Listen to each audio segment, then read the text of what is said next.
केन्दुझर जिले में डेंगू सन्देह जड़े मृत 4 आक्रांत डेंगू आक्रांत जिला मुख्य चिकित्सालय चिकित्साधीन अच्छा मृतक बड़बिल पौरांचल 4 नंबर वार्ड श्रीराम नगर बीरी विश्वकर्मा ज्वर आक्रांत होबारु जिला मुख्य चिकित्सालय भर्ती अवस्था गुरुतर होबारु कटक स्थानांतर बेले मृत्यु होता तेबे यह डेंगू जनित मृत्यु होता सन्देह करी रक्त नमूना भुवनेश्वर सेंट्रल लैब को पठाई एसहित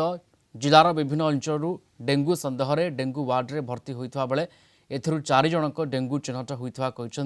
जिला चिकित्सा अधिकारी तथा अधीक्षक असीम कुमार दे। मेडिकल में दिखाए तो फिर ऐसे मेरे पेरेंट्स बोले बाहर चलेंगे कि अंजर चेकअप कराने। बड़बिल में निकला पॉजिटिव। ठीक है, लेकिन हम थोड़ा भी खा रहे तो मेरा पेट भर जा रहा है और प्लेटलेट्स बढ़ नहीं रहा है। मु चेक करेली ज्वर आसला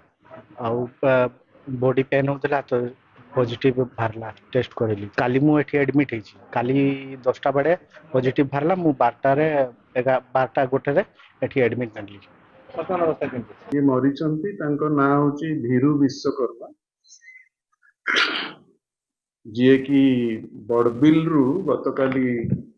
रेफर है कि आम डाक्तरखाना को आसथिले 31 तारिख दिन 12:45 रे आम हॉस्पिटल रे भर्ती हेतिले जहाँ आम खबर नहीं कि जानिलु जे से पेशारे होचंती जने ट्रक ड्राइवर एवं तांको घर होची झारखंड रो कोन मनोहरपुर आज तांको सीरियस अवस्था रे रेफर करा हितला मात्र 10टा समय रे तांको मृत्यु